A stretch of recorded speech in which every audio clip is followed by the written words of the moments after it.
샬롬, 수요일 아침입니다. 우리가 계속해서 2020년, 이제 내일이면 마지막인데요.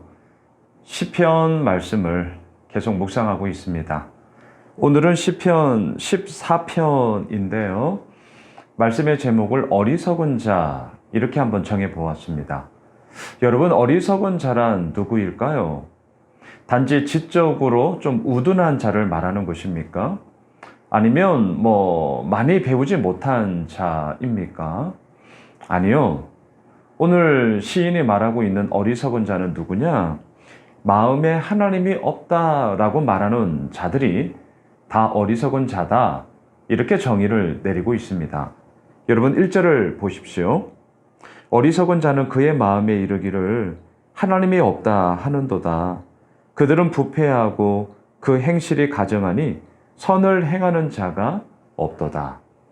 마음에 하나님이 없어 라고 얘기하는 자가 어리석은 자고요. 그 어리석은 자의 삶의 실상은 무엇이냐고요? 부패함, 행실이 가증함, 그리고 선을 행함이 없는 악함. 이것이 바로 어리석은 자들의 실상이었습니다. 2절을 보십시오. 반대의 이야기가 나옵니다. 여호와께서 하늘에서 인생을 굽어 살피사 지각이 있어 하나님을 찾는 자가 있는가 보려 하신즉.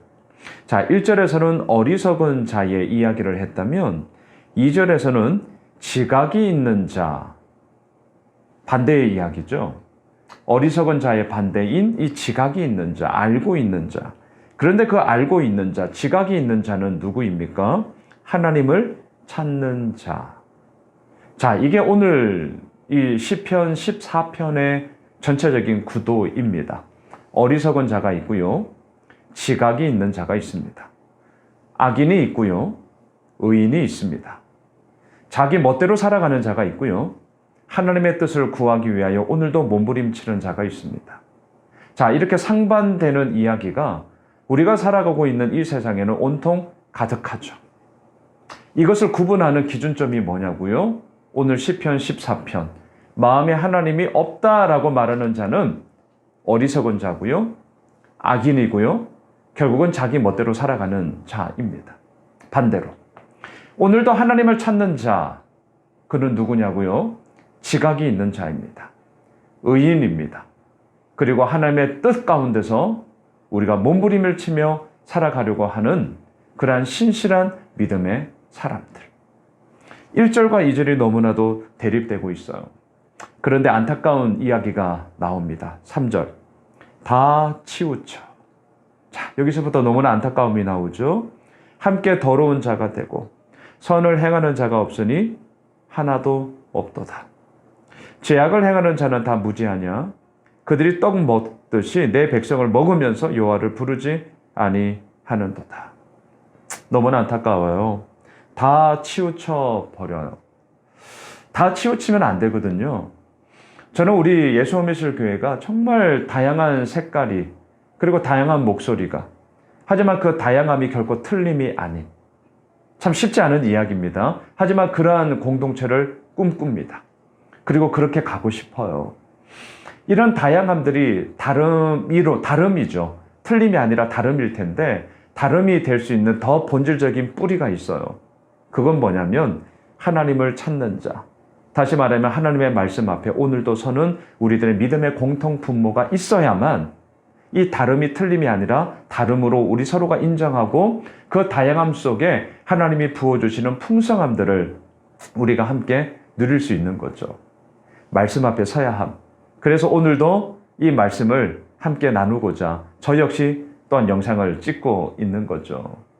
말씀 없이 우리 살아갈 수 없습니다.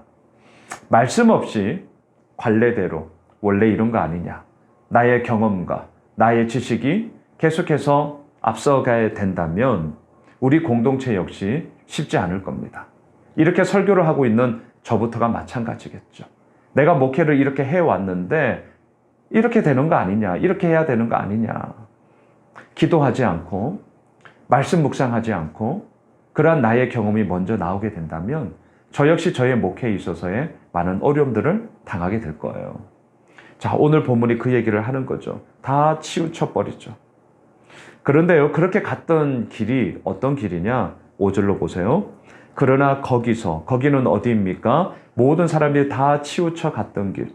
거기는 어디입니까? 마음에 이르기를 하나님이 없다라고 하는 그 길. 거기는 어디입니까? 죄악을 행했던 그 길. 왜 그 길을 가죠? 남들이 다 가니까. 다 치우쳐서 함께 그 길을 갔으니까. 넓은 길이었으니까. 그런데 어때요? 그들은 두려워하고 두려워하였으니. 그 길의 끝을 보자는 거예요. 두려움입니다. 두려움. 다시 말할까요? 아무것도 없어요. 그래서 우리는요, 오늘도 주의 그 길을 뒤따라 걸어가는 크리스찬으로서, 성도로서 살아가야 하는 것입니다. 왜? 세상 사람들이 살아가는 그 길 끝에는 두려움밖에 없기 때문이에요. 아무것도 없기 때문이죠. 6절, 너희가 가난한 자의 계획을 부끄럽게 하나 오직 여호와는 그의 피난처가 되시도다.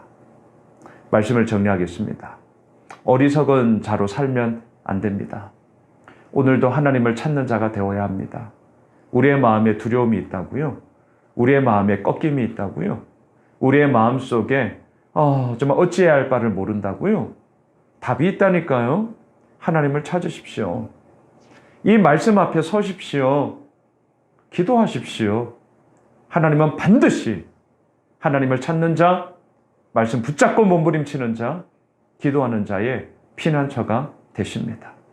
그 피난처 되시는 하나님으로 인하여 우리는 오늘도 믿음의 길을, 믿음의 정도를, 옳은 길을, 의로운 길을 우리는 걸어갈 수 있습니다. 우리 공동체를 통하여 함께 우리 이 길을 걸어갑시다. 2020년, 이제 내일이면 마지막입니다. 그리고 오늘 수요 랜선 예배는 내일 송구 영신 예배로 대신하겠습니다. 우리의 모든 삶 속에서 이루어지는 모든 예배와 말씀 묵상과 기도의 자리를 통하여 피난처 되시는 그 하나님의 은혜를 오늘도 우리가 마음껏 누리게 되는 그런 복된 한 날 되시길 주님의 이름으로 축복합니다.